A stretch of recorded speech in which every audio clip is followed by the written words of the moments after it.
Alright, so this is the Sony Internet TV Blu-ray player, quick and dirty review. You know, I won't have it be an hour to 2 hour review like our previous review. I'm feeding this with my TiVo HD. As you can see, I have full TiVo functionality. I can pause, I can play, I can rewind this and go back to what I was watching, play it again.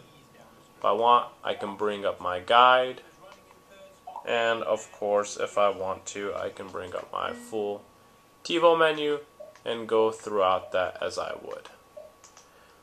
Now, let's say I am watching this show and I feel like making a little tweet. I can push the home button. I'm going to go to most visited in this case. I'm going to jump to Twitter. This is what I was typing before. So we can cancel that.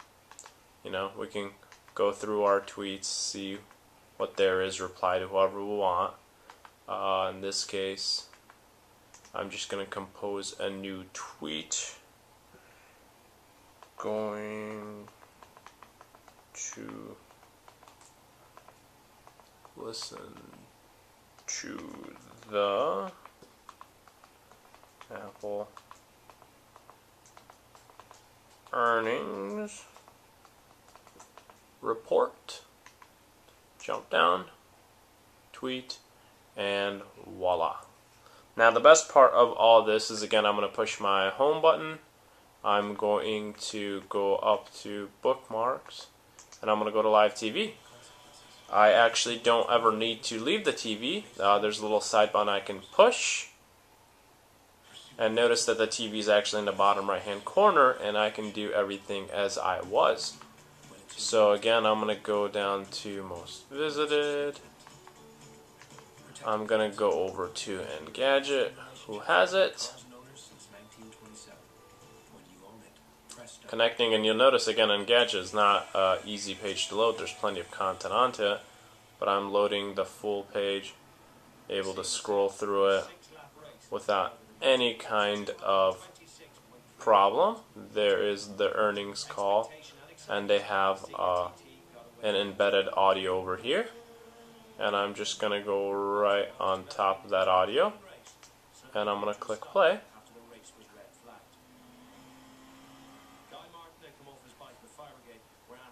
And see what happens. Whoops. Should probably click it. Probably would help.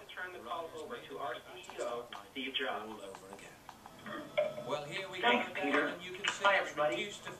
As most of you know, I don't usually participate in Apple's earnings calls. And if I want to, I can go right over here, Peter and Tim. and I can close that out. Dropping by for our first $20 billion quarter. I'd like to chat about a few things and then. And if I want, again, I can bring my TV up again. But in this case, while we're doing that, we'll just scroll through. And again, push my home button. Notice we're still listening to that same audio, no problem. And next, we're going to jump over to this website.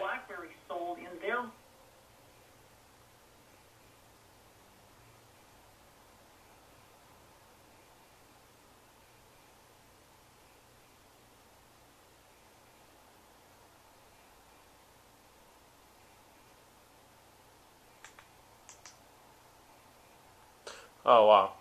Ha. Okay, wrong shortcut by me.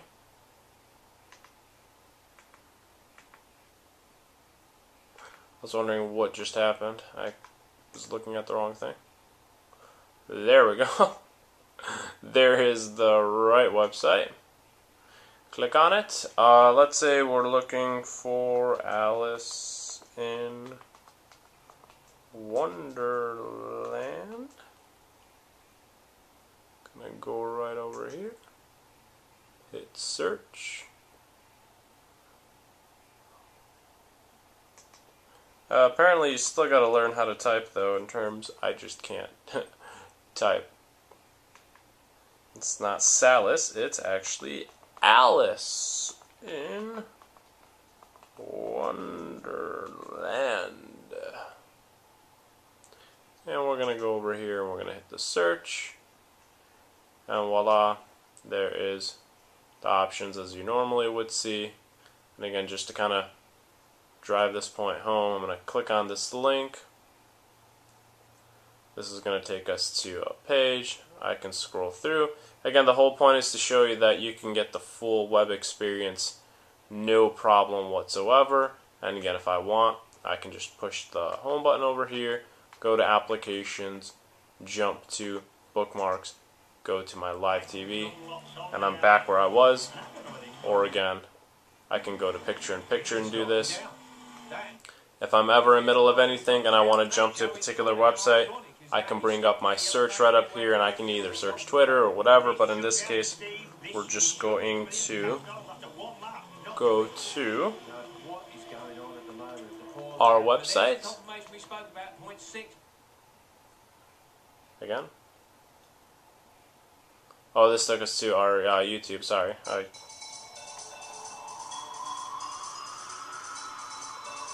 meant to take us to our website. Alright, hey everybody, this is Rob from SonyRumors.net.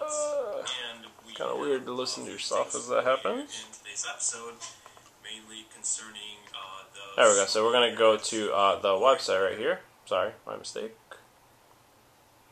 And lo and behold, again, here is our website.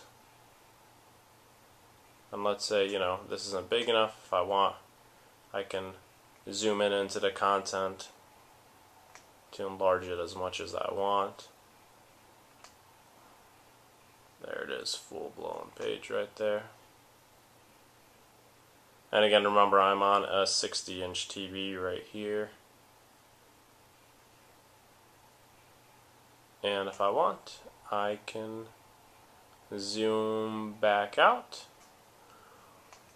Or again, one thing I can do is push the home button and just go right over here to whatever other application that I want to jump to. And again,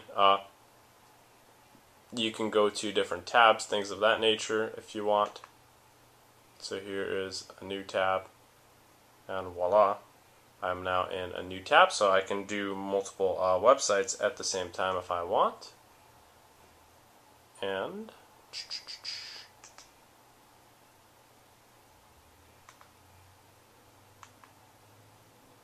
oh yeah, there's little menu shortcuts you can have, things of that nature, and that's really it, everybody. So there she is, the Sony Internet TV Blu-ray player for you.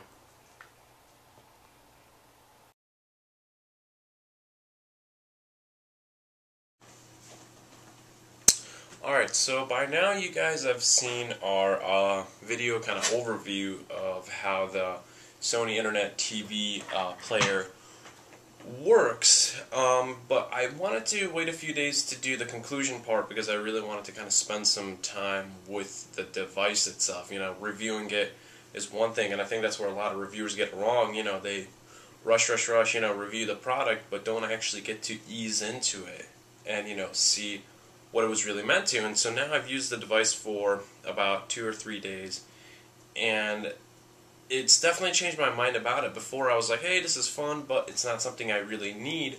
But when you have it there, it's actually really nice to be able to watch TV, and while you're watching TV, you know, go on and jump on to numerous other sites and do whatever else you wanted.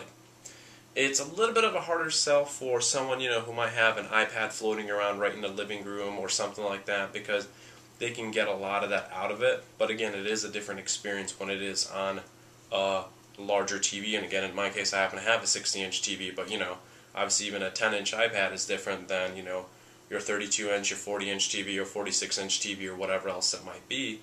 Again, it's also nice that the device itself doesn't really have a whole lot of limitations. Granted, it can't do QuickTime files. I tried going on Apple's website and seeing if, you know, if those work. But on the flip side of it, unlike, you know, the iPad and things of that nature, it handles Flash absolutely no problem. So if you go to VMO sites or whatever other site. Loading content is not an issue. So again, while you're watching your movie, you can easily jump onto it, and I think that's really the promise of it. You know, you could be watching MSNBC and you could log on to your E-Trade account and be scrolling through that. You could be watching, you know, Fringe and say you want to know something about Anna Torva, so you jump on IMDb at the same time, and you can look her up while you're watching the show. And from there on, you can make a tweet about it, and it's all kind of happening at the same time. And the promise is only going to get bigger, you know, once 2011 rolls by, and that's when you're going to actually get Android apps available on it as well. Right now, there's definitely a limited amount of content available, you know, outside of the web itself. So I'm just saying, you know, specific apps that are designed for it, like the Curiosity streaming content and the NBA app and things of that nature. But outside of that, you know, anything you can do on the web, you can pretty much do on this device. So again, it's definitely, I think, where the future is gonna go with television.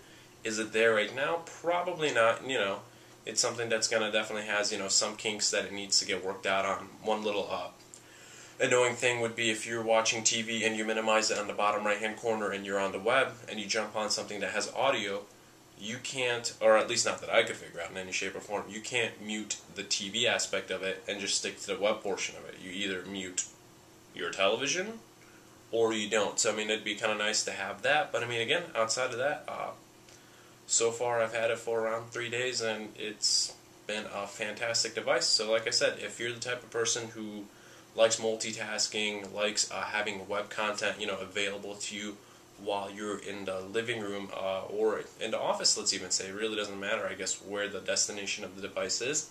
It's been a fantastic choice, and for me, I prefer the Internet TV Blu-ray player, because at that point, you're getting a Blu-ray player and you can hook it up to any kind of TV, whereas opposed to, you know, if you go with one of the lineups of the Sony TVs that have it built in, it's great, but then you're obviously only limited to that TV. And again, I'm kind of a home theater freak, so I do prefer to go with the higher-end Bravi series, like the HX series or the LX series from them, which is their current XBR. So, again, I hope you guys, you know, enjoyed the review, and if you guys have any questions, just, you know, email our site, comment on us, check us out on Twitter, Facebook, whatever it might be, but we would love to hear back from you guys.